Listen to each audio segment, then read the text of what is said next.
হচ্ছে একটা বোতল আছে, রাইট? এই বোতলের এটা হচ্ছে একটা ছিপি। আমি যদি চাই এই পুরো বোতলের পানি আসলে কি সম্ভব এই ছিপিতে রাখা? ঠিক সেরকম আজকে আপনারা 8টা সেশনের জন্য এখানে টাকা দিয়েছেন। আপনি যদি এটা বিলিভ করেন যে 8জন স্পিকার তারা ইন টোটাল আধা ঘন্টায় আমাদের পক্ষে প্রায় 8000-এর মতো লাইন বলা সম্ভব। আপনি যদি সেই 8000 লাইন সবগুলোই রিকল করতে চান, একটাও পাবেন। আপনার ক্যাপাসিটি হচ্ছে ওই ছিপির মতো, আর আমরা যেগুলো ইম্পোর্ট দিচ্ছি সেগুলো হচ্ছে বোতলের মতো। Don't try to do anything যেটা আপনার ক্যাপাসিটিকে এক্সিড করে যায়। একটু আপনারা আপনাদের জায়গা থেকে তখন একদমই সেটাকে আপনারা কখনোই অ্যাচিভ করতে পারবেন না। একটা সেশনে একদিনে 1 লাইন ইজ এনাফ। আপনার প্রত্যেকটা বাক্যই শিখতে হবে, এটার কোনো দরকারই নাই। সারাদিন থেকে যদি আপনি একটা পয়েন্ট নিতে পারবেন, মনে করবেন আপনার ডেটা ফ্রুটফুল ছিল। জাস্ট ওই 1 লাইনের জন্য আজকে আপনারা 1 ডে আপনারা ব্যয় করছেন। আমার সঙ্গে অনেক কিছু কথা বলছেন, আমি একটা মজার জিনিস দেখাই। ইন 2013 যখন আমি নীলক্ষেতের পাশে আইসিএমএবি নামে একটা সংগঠন রয়েছে, তাদের ওখানে সেশন হয়। ওই সেশনে সুখর ভাই, নাভিদ ভাই তারা স্পিকার ছিলেন 2013-এর অক্টোবরে।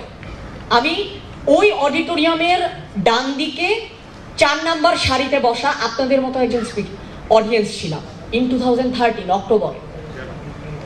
আজকে ওনাদের সাথে আমি এখানে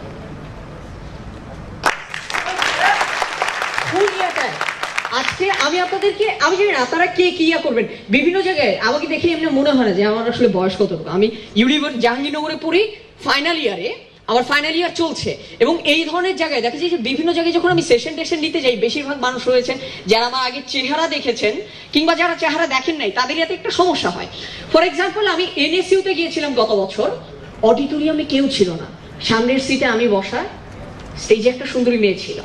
এটা চেহারাটা দেখে বোঝা গেছে সে একজন ভলান্টিয়ার। তো পুরো রুমে কেউ নাই, শুধু আমরা 2টা মানুষ। হঠাৎ করে আমি ওখানে বসা ছিলাম, আরেকজন হচ্ছে সে স্টেজের এখানে দাঁড়ানো। হঠাৎ করে আই কন্ট্যাক্ট হলো, আমি মেয়েটার দিকে তাকালাম, মেয়েটাও আমার দিকে তাকালো। আমি চেহারা দেখে বুঝলাম যে এই যে চোখ যে মনের কথা বলে না, আমি বুঝছি যে মেয়েটা যেহেতু আমার দিকে তাকাইছে নিশ্চয়ই আমাকে কিছু বলবে। এটা সুন্দর করে স্টেজ থেকে নেমে আসছে, কাছে আসতেছে, আর আমার হচ্ছে হাঁটু পা।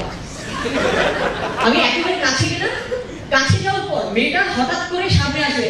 আমি তো তখন ভাবতেছিলাম যে এরপরে কি, আমি কি সেই 3 শব্দের কোন একটা বাক্য শুনবো নাকি, একা একা বসে আছি। হঠাৎ করে মেয়েটা হচ্ছে, আমি বসেছিলাম, একটু ঝুঁকলো। আমরা এত অ্যাডভান্স কেন মেয়ে, ঝুঁকে এসে আমাকে বললো, আপনি এখানে বসছেন কেন? এটা তো গেস্ট দেখছি, আপনি পিছিয়ে যান। ফার্স্ট কোশ্চেন, আপনি কি রেজিস্ট্রেশন করছেন প্রোগ্রামে? আমি রিপ্লাই দিলাম, দেখেন ভাই, আমি আসলে এখানে একজন স্পিকার মানে সে বিশ্বাসই করতেছে যে এত ছোট একটা বাচ্চাকে কেন ডাকবে। দেন আমি ওই সিকিউরিটি গার্ড যিনি ছিলেন ওনাকে বললেন যে ভাই একটু বাইরে আসেন, দেখেন বাইরে যে স্পিকারকে ছবি না, ওই মানুষটা, তার সাথে আমার চেহারা একটু মিল আছে। এই দেখালেন, দেন সে আমাকে ঢুকতে দিল। ইভেন আমি যখন ভার্সিটিতে উঠি, জাহাঙ্গীরনগরে যখন 2012-এ ঢুকি, তখন আমার বয়স ছিল 18। হঠাৎ করে আমার রিয়ালাইজেশন হলো, এই 18 বছরের জীবন আমি তো পুরোটাই নষ্ট করছি। এখনো একটা মেয়ে পড়াইতে পারলাম না, ভার্সিটিতে উঠছি, এবার আমাকে একটা কাজের কাজ করতেই হবে। এই বলো না, তুমি কি বলো আমার সঙ্গে বসে? মেয়েটা তখন বলে, আমি আমার বাসায় সবাইকে বলি আমার না খুবই সুইট একটা ছোট ভাই আছে। ইভেন আমি মাঝে মাঝে দেশের বাইরে যাই, প্রোগ্রাম করতে যাই, এয়ারপোর্টে গেলে এয়ারপোর্টে যারা সিকিউরিটি স্টাফ আছে এরাও আমাকে মাঝে মাঝে আটকায় দেয়। এর কারণ হচ্ছে বাংলাদেশ গভর্নমেন্টের একটা রুলস আছে, কোন শিশু সে তার বাবা মা ছাড়া বাইরে একা ফ্লাই করতে পারবে না। ইভেন এয়ারপোর্টে দেখবেন, এয়ারপোর্টে যারা অফিসার স্টাফ তারা অনেক সুন্দর, অনেক স্মার্ট হয়। তাদের সাথে মাঝে মাঝে এয়ারপোর্টে অনেকগুলো হেল্প ডেস্কের মতো থাকে, যেখানে হচ্ছে গেলে আপনি ফ্লাইটের ইনফরমেশন জানতে পারবেন। ওই হেল্প ডেস্কে মনে করেন কোনো সুন্দর একজন স্টাফ বসা আছে, আমি একটু যাবো তার সাথে একটা এক্সকিউজ খুঁজবো কথা বলার। স্টাফ ওনার কাছে গিয়ে আমি হেল্প ডেস্কে গিয়ে মুখ খোলার আগে ওই আপু আমাকে বলে, হারাই গেছো, সমস্যা নাই, আমি অ্যানাউন্সমেন্ট দিয়ে দিচ্ছি, তোমার আপু এসে নিয়ে যাবে তোমাকে। এত সমস্যা নিয়ে মানে এই যে চেহারা দেখে আমি কিন্তু নিজেই নিজেকে পচাচ্ছি, কারণ এটা আমার ভালো লাগে এই করতে। আজকে আজকে এই ধরনের আমি যখন একেবারে ফার্স্ট এই ধরনের স্পিকার হতে চাই, মানুষ আমাকে বলেছিল if you want to be a speaker, আপনার আউটলুক কিংবা আপনাকে দেখে এমন একটা পার্সোনালিটি হওয়া লাগবে যে আজকে আপনাদেরকে আমার যেটুকু সময় তার মধ্যে আমি অনেকগুলো লাইন দেওয়ার চেষ্টা করবো, আপনাদের যেটা ভালো লাগবে সেটাকে আপনারা পিক করে রেখে দিবেন। একটা লাইন আমি শিখি, that is called turn your weakness into uniqueness.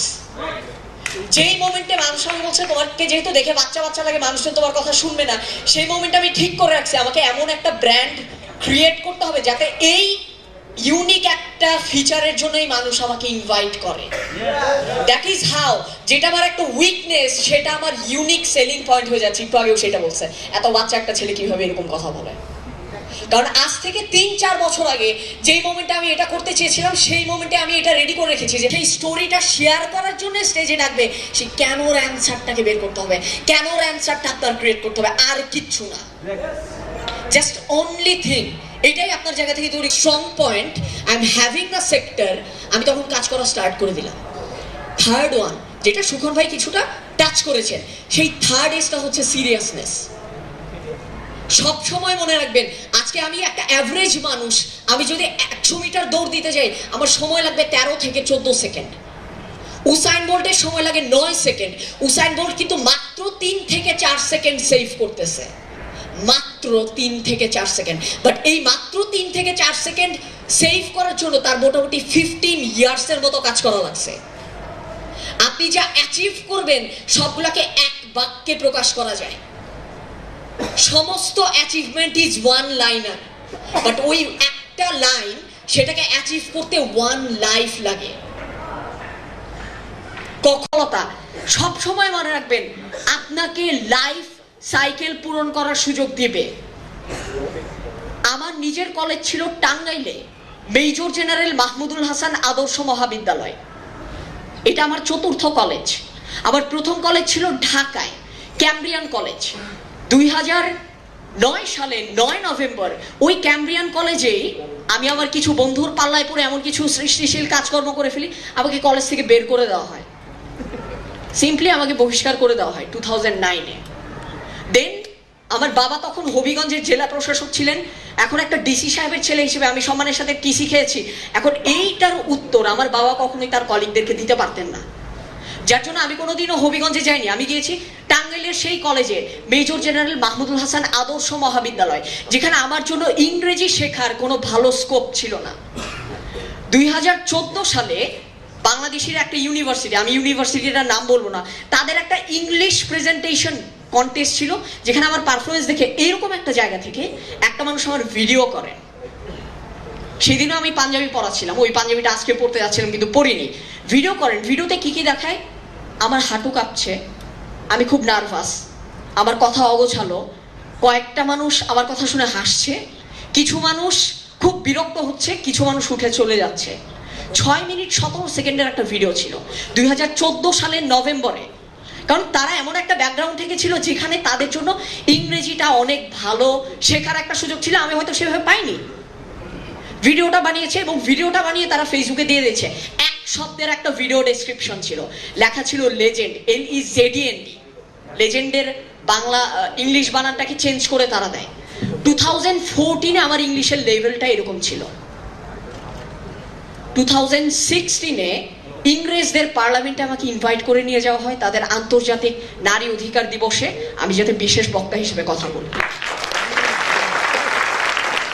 Life আপনাকে সব সময় একটা সাইকেল পূরণ করার সুযোগ দিবে। এই জিনিসটা আমি কেন পারলাম, একটু আগে আমি একটা আপনাদেরকে ওয়ার্ড বলছিলাম, turn your weakness into uniqueness. এইখানেও একই সূত্রটা খাটে। কিভাবে খাটে? এর আগে আরো একটা বিষয় রয়েছে, সেটা আমি ক্রনোলজিক্যালি আসছি। উইকনেসকে আপনি কিভাবে ইউনিকনেস বানাবেন। একটা সময় আমি ইংরেজি ভালো বলতে পারতাম না, আমার ইংরেজি বলার গতিটা অনেক কম ছিল। হয় ওইটার ফার্স্ট রানার আপ হওয়া একটা ছেলে, ইন্টারন্যাশনাল কুইজে উইনার একটা ছেলে, তাকে এমন একটা স্কোপ দিবে আপনি সবগুলাকেই আবার কাম ব্যাক করতে পারবেন। এইটার জন্য জাস্ট একটু ওয়েট করতে হয়, কারণ এই ওয়ার্ল্ডে আপনি যখন আসছেন আপনি খালি হাতেই আসছেন, আপনি যা যা পাচ্ছেন সবই bonus. So don't complain you have less, because when you started you had nothing. আমরা সব সময় নিজেরা একটা একটা করে কমপ্লেইন নিজেরা জেনারেট করে নিজেদেরকে শেষ করে দিই। Don't do that. এই জিনিসটাই যে আজকে আপনি যা পাচ্ছেন সেটা অলরেডি অনেক বেশি। আমি যখন 2012-এর ওই ঘটনাটা বারবার ঘুরে আসে, কারণ যখন আমি কলেজ থেকে বের হয়ে যাই আমার মা অসুস্থ হয়ে যান। আমি টাঙ্গাইলের ওই জায়গায় যখন ছিলাম, বাবা চাকরির সুবাদে বাইরে থাকতেন, একা একটা বাসায় আমি মোটামুটি 3 মাস ছিলাম। ঢাকায় আমার এক আন্টির বাসা ছিল কল্যাণপুরে। তখনই কি যে ছোটবেলায় এই ধরনের কষ্ট পাইলে না একটা মানুষের ভিতরে অনেক জেদ কাজ করে, অনেক ইমোশন কাজ করে। আমার কাছে মনে ছিল না এই জীবন আর রাখবো না। কল্যাণপুরের ওই বাসাটা অনেক বড় ছিল, 10 তলা। আমি ছাদে উঠে যাই। এক সময় মনে হয় যে আই শুড কমিট সুইসাইড, কারণ এই পৃথিবীতে আমার ইম্প্যাক্ট নেগেটিভ। পৃথিবীর জন্য যে ভালো কিছু করে না তার ইম্প্যাক্ট হচ্ছে 0। যে ভালো কিছুও করে না, কিছু মানুষকে ট্রাবল দেয়, তার ইম্প্যাক্ট হচ্ছে নেগেটিভ। আমার কাছে মনে হচ্ছে যে আমার ইম্প্যাক্টটা হচ্ছে negative, so I should commit suicide. আমি যখন ছাদে উঠি, ছাদ থেকে আমি নিচে তাকাইলাম, থাকার জন্য ইউজ করবো না।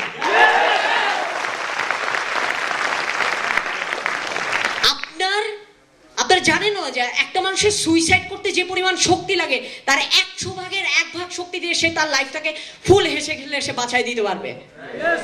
জাস্ট আমরা সেই শক্তিটা আমরা নিজেরা ফিল করতে পারি না যে আমাদের ভিতরে কি পরিমাণ শক্তি আছে। জাস্ট ফিল করেন, আপনার শক্তি আপনাকে অনেক দূর নিয়ে যাবে। আমাদের এই যে হ্যাপিনেসের অনেকগুলো কথা বলছে না, আমি সুখন ভাই আমার অনেকগুলো কথার হেডলাইন দিয়ে দিয়েছেন, আপনার লাইফে হ্যাপি হওয়া দরকার। আমি আপনাকে হেডলাইনের পরের হাউগুলা বলবো, আপনি কিভাবে লাইফে হ্যাপি হবেন। আমাদের একটা জিনিস স্বীকার করে নিতেই হবে, সব সময়ই কেউ না কেউ থাকবে যে আপনার থেকে বেশি টাকা ইনকাম করবে। সব সময়ই কেউ না কেউ থাকবে যার হাজবেন্ড কিংবা ওয়াইফ আপনার হাজবেন্ড কিংবা ওয়াইফের চেয়ে সুন্দরী, তার থেকে বেশি কেয়ারিং, তার থেকে বেশি সিরিয়াস আপনাকে নিয়ে। সব সময় কেউ না কেউ থাকবে যে আপনার থেকে অনেক বেশি সাকসেসফুল এবং পপুলার। এরপর আপনাকে সুখী হতে হবে। কিভাবে হবেন? আমার আগের লাইনে কিন্তু অ্যান্সারটা আছে। আমি যেই জিনিসটা বলছি, সব সময় কেউ না কেউ থাকবে যে আপনার থেকে পপুলার। দ্যাট মিনস যাকে এখন আপনি পপুলার মনে করছেন তার থেকেও পপুলার কেউ আছে। আপনি এখন যাকে সুখী মনে করছেন তার থেকেও বেশি সুখী কেউ না কেউ আছে। এবং সব সময় মনে রাখবেন, আপনি এখন যেই পজিশনে আছেন, বিলিভ ইট, মানে সত্যি বিশ্বাস করেন, এখন আপনি যেই পজিশনে আছেন অসংখ্য মানুষ আপনার পজিশনটায় আসতে চায়। আপনি অনেকের ড্রিম, আপনার মতো 3 বেলা অনেকেই খেতে চায়। আপনি অনেকগুলা মানুষের লাইফের একটা লাক্সারি এবং লাইফের একটা গোল। Nothing is permanent. তাহলে আপনি যদি কিছু কিছু মানুষের লাইফের গোল হতে পারেন, আপনি কেন অন্য একটা মানুষকে দেখে কষ্ট পাবেন? কারণ অলরেডি অনেকগুলো মানুষ আপনাকে টার্গেট হিসেবে সেট করছে। এরপরেও যদি মনে হয়, আপনি চিন্তা করে দেখেন, ওয়ার্ল্ডে 700 কোটি মানুষ, এমন কোন একটা কাজ যে কাজ করতে করতে আপনার ঘড়ি কয়টা বাজে আপনার মাথায় কাজ করে না। মানুষজন আপনার কাজের গতি, কাজের তীব্রতা দেখে তারা হয়রান হয়ে যায়, বাট আপনি কাজটা করেও হয়রান হন না। That is passion. প্যাশনটা আগে বের করতে হবে। Second one, purpose. আপনার যে প্যাশন রয়েছে এটা দিয়ে আপনি কোন লেভেলে পৌঁছাতে চান। সাকসেসে যেটা বলছিলাম যে আপনার স্ট্রেংথ লাগবে, সেক্টর জানতে হবে, ঠিক সেরকম আপনার প্যাশনটা দিয়ে আপনি আসলে কি অ্যাচিভ করতে চান। আপনি আপনার প্যাশন জানেন, পারপাস সেট হইল, নাও প্ল্যান করেন। আপনি দিনে কতটুকু সময় দিবেন, কি কি করবেন, কোন কোন ওয়েতে নিজের স্কিল ডেভেলপ করবেন। You know your passion, you know your future plan, you know the current plan, then comes practice. আপনি যত প্র্যাকটিস করবেন আপনার পারফরমেন্স তত ভালো হবে, তত পিপলের কাছে সেটা পৌঁছাবে। কোনো পারফরমেন্স, ভালো পারফরমেন্সে সেটা চাপা থাকে না, পিপলের কাছে পৌঁছায়। দেন পিপল তারা প্রেইজ করে, দেন তারা পজিশনে বসায়। সো একটা ধাপ থেকে আরেকটা ধাপে যেতে সময় লাগে, এগুলো কখনো ইমিডিয়েটলি আসে না। আপনি ওই যে শোভন ভাই যেটা বললেন যে কোনো কিছুর ইমিডিয়েট রিটার্ন করো না, রিটার্ন এক্সপেক্ট করো না, ঠিক সেরকম প্যাশনটা রাখেন, পারপাস সেট করেন, প্ল্যান করেন, প্র্যাকটিস করেন, পারফরমেন্স ভালো হবে, পিপল জানবে, তারা প্রেজ করে আপনাকে সেই পজিশনে বসায় দিবে। জাস্ট আপনার জায়গা থেকে এই প্রসেসের মাঝপথে অনেকগুলা মানুষ বের হয়ে চলে যায়। মাঝপথ থেকে বের হয়ে গেলে কিছুই না, কিচ্ছু হবে না। কারণ আপনি ওই পজিশন পর্যন্ত পৌঁছানোর আগে সবাই সমান। আপনি যেই স্টেজেই থাকেন, আপনি প্যাশনেই থাকেন, প্ল্যানেই থাকেন, প্র্যাকটিসেই থাকেন, যেই স্টেজেই থাকেন, মানুষ তো দেখবে ওনার কি পজিশন আছে নাকি নাই। Answer same. আপনি একটা স্টেজই পার করেন আর 4-5টা স্টেজই পার করেন। সো আপনাকে ওই জায়গাটায় অনেক বেশি স্টিক থাকতে হবে যাতে আপনি সেই পজিশন পর্যন্ত পৌঁছাতে পারেন। ফুল লাইফে এটা আমাদের একটা কমন মিস্টেক, একসময় আমি নিজেও করতাম। আমার যদি আয়ু 60 বছর হয় তাহলে আমার একটা 60 বছরের জীবন মিনিংফুল। এরপর হচ্ছে আমাদের ভিতরে হিংসা কাজ করে, আমাদের হাতে আমাদের হচ্ছে প্রচুর পরিমাণ সমালোচক আছে আশেপাশে, তারা আমাদের কাজ করে, আমাদেরকে কেউ হেল্প করে না, অনেক অনেক প্রবলেম আমাদের লাইফে। আমি যখন এই ধরনের কাজে যেতাম, মানুষজন যখন আমাকে বলতো যে না তুমি এটা পারবা না, আমি তখন চিন্তা করতাম এরকম যে আমি যদি পারি তোমার চেহারাটা কেমন হবে আমি দেখতে চাই। সো দ্য মোমেন্ট আপনাকে কেউ বলবে আপনি এটা পারবেন না, চিন্তা করেন আপনি যদি সামহাও পেরে যান তাহলে ওই মানুষটার চেহারাটা কেমন হবে। এবং লাইফে যাদের যাদের গোল সেটিং এ সমস্যা আছে, আমার একটা সময় গোল সেটিং এ অনেক সমস্যা ছিল, আমি ফিউচারে কি করবো আমি জানতাম না। আমি তখন কি করলাম, আমি আমার হেটার্সদেরকে ফলো করা স্টার্ট করলাম। কারণ আমি একটা লেভেলে যাই, ওরা আমাকে বলতো তুমি তো এটা করতে পারবা না, দ্যাট মিনস ও যে আমাকে বলে যে তুমি তো ওই জায়গায় গিয়ে কথা বলতে পারবে না, দ্যাট মিনস ওইটা আমার নেক্সট গোল। আপনাকে যারা বাধা দেয় তারা ইনডাইরেক্টলি আপনার জন্য একটা গোল সেট করে দেয়, আপনার কাজকে আরো সহজ করে দেয়। কারণ সে বলতেছে আপনি এটা পারবেন না, এর মানে সে আপনাকে ফ্লোর ক্রিয়েট করে দিচ্ছে, এটা এখন তুমি পায়রা দেখাও। আপনার হেটার্সরা আপনার ফিউচার গোলকে সেট করে দিচ্ছে, এদের প্রতি থ্যাঙ্কফুল থাকেন। এই মানুষগুলো আপনাকে আরো একটা জিনিস দেয়, সেটাকে বলে এরিয়া অফ ইমপ্রুভমেন্ট। আপনার কোন সেক্টরে ইমপ্রুভমেন্ট দরকার এটা আপনার হেটার্সরা আপনাকে বের করে দেয়। সেই হেটার্সদের কথাগুলোকে নোট করেন, বিকজ তারা আপনার কারেন্ট কোন জায়গায় ডেভেলপমেন্ট দরকার সেটাকেও দেখায় দিচ্ছে, ফিউচার আপনার কোন লেভেলে গেলে আপনি তাদের মুখ বন্ধ করতে পারবেন সেটাও সে দেখায় দিচ্ছে। এই মানুষগুলো অনেক বেশি ইম্পর্টেন্ট, পৃথিবীর চিত্রটাকে ফুটিয়ে তুলবে। আপনার আর অ্যাডিশনাল চোখের কোনো দরকার নেই। আপনার যদি মনে হয় সৃষ্টিকর্তা আপনাকে প্রচুর পরিমাণ দুর্ঘটনার সম্মুখীন করেছেন, তার মানে এই না আপনি ধরে না রাখলেও তিনি আপনার সাথে থাকবেন। Just feel all of those things. আমরা এখানে অনেক কথা বলছি, আমার নিজেরও লাইফে ইচ্ছা ছিল যে আমি আসলে আমার লাইফে অনেক বড় বক্তা হব, এখন ইচ্ছা আছে, বাট আমি বিলিভ করি একজন ভালো বক্তা হওয়ার চেয়েও ভালো ব্যক্তি হওয়াটা বেশি ইম্পর্টেন্ট। আপনি যদি আপনার লাইফে সেটা হতে না পারেন, বক্তা যদি হতে না পারেন, সমস্যা নেই, এর থেকে ইম্পর্টেন্ট বিষয়টা আপনি পাচ্ছেন। আপনার আয়ু যদি ইচ্ছা হয় আপনি 100 বছর বাঁচবেন, নট নেসেসারিলি আপনাকে 100 বছরই বাঁচতে হবে। যেই মানুষটার জীবন হয়তো 25-30 বছরে থেমে যেত, ওই মানুষটার পাশে দাঁড়ান, ওই মানুষটা আপনার সংস্পর্শ পেয়ে যে অ্যাডিশনাল সময়টা বাঁচবে সেটা আপনার আয়ু হিসেবে কাউন্ট হবে। আপনার কখনোই নিজের ফিজিক্যালি এত দূর বাঁচা লাগবে না।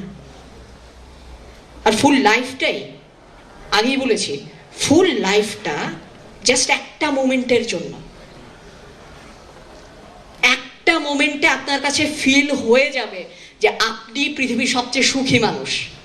বাট আমরা কেন সুখী হতে পারি না জানেন? এর কারণ হচ্ছে ওই একটা মোমেন্টে এত বছর ধরে আসে নাই, এটার জন্য আমরা কষ্টে কান্না করি। আপনি যখন কান্না করবেন তখন আপনার দৃষ্টি ঝাপসা হয়ে যাবে, ওই মোমেন্টটা আসলেও আপনি দেখতে পারবেন না। সো ওই একটা মোমেন্টের জন্য কখনোই আপনার চোখটাকে এরকম ঝাপসা রাখবেন না। প্রাপ্তির আনন্দে তো আমরা কান্না করি, তাই না? কিন্তু আমরা সামহাও সবচেয়ে বড় প্রাপ্তিটাকেই এড়িয়ে যাই। বেঁচে থাকতে পারাটাই তো সবচেয়ে বড় প্রাপ্তি। বেঁচে থাকতে পারার আনন্দে কয়জন কান্না করছেন? আমি কান্না করি। বেঁচে না থাকা এই বিষয়টা কষ্টে থাকার চেয়েও খারাপ। LIVE সেটা দিয়ে লাইফ ইজ ভেরি ইজি ফেসবুকে সার্চ দিলেই পাবেন, যেখানে একটা মানুষের কমপ্লিকেটেড লাইফে তারা যখন ডিসিশন নিতে পারে না, সেই মোমেন্টে তারা যাতে ডিসিশন প্রপারলি নিতে পারে এই বিষয়ে হচ্ছে আমরা মানুষদেরকে হেল্প করি। এবং আমি যে সমস্ত ছেলেপেলের কথা বলেছিলাম তারা সবাই মিলে রিসার্চের মাধ্যমে এবং ফিলসফির মাধ্যমে কিভাবে একটা মানুষের লাইফকে আরো অনেক স্মুথ করা যায় এই বিষয়ে আমরা কাজ করছি। কারো যদি ইচ্ছা হয় কিংবা কারো যদি এই ধরনের প্রবলেম হয় then simply search in Facebook, এবং সেখানে আমাদের যারা অনলাইন কর্মী রয়েছে তারা গত মাসেও তারা 3 জন মানুষকে সুইসাইডের হাত থেকে ফিরিয়ে এনেছে। তারা কাজ করছে। লাইফটা আসলেই ইজি। আমাদের ভিতরে প্রচুর হিংসা কাজ করে, এটা বলে আমি শেষ করব। There is no true love without jealousy. But আমাদের অনেকেরই হিংসা নিয়ে বেঁচে থাকাটা অনেক বেশি কষ্টকর মনে হয়। আমাদের প্রচুর হিংসা কাজ করে। আপনি চিন্তা করে দেখেন, আপনার আশেপাশে আপনার পরিচিত কেউ না কেউ আছে যে অনেক বেশি সাকসেসফুল। আপনি হয়তো সেরকম হননি, কিন্তু আপনি যেদিন অন্যের আনন্দে খুশি হতে পারবেন সেই সময় আপনি অনেক বেশি খুশি। কারণ পৃথিবীতে এটা অনেক বেশি ইম্পর্টেন্ট। পৃথিবীতে সব সময় কেউ না কেউ থাকবে যে একজন সফল মানুষ। পৃথিবীতে কখনো সবাই একসাথে সন্তুষ্ট এবং সফল হয় না। পৃথিবীতে সবসময় 100টা মানুষের ভিতরে ঘুরায় ঘুরে এটা একটা সফলতার সাইকেল। এক এক সময় এক একটা মানুষ সফল হবে।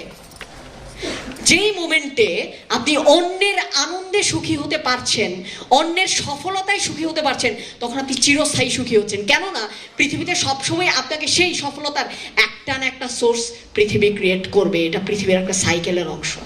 কখনোই মানির অভাব হয় না, মিনিংয়ের অভাব হয়। মিনিংয়ের অভাবটা যাতে না থাকে সেটাই আমি প্রত্যাশা করছি। এবং কারো যদি ইচ্ছা হয় আমাকে কিছু গিফট দিতে চান বা কিছু করতে চান, the best gift you can give it to me is pray to Allah for me.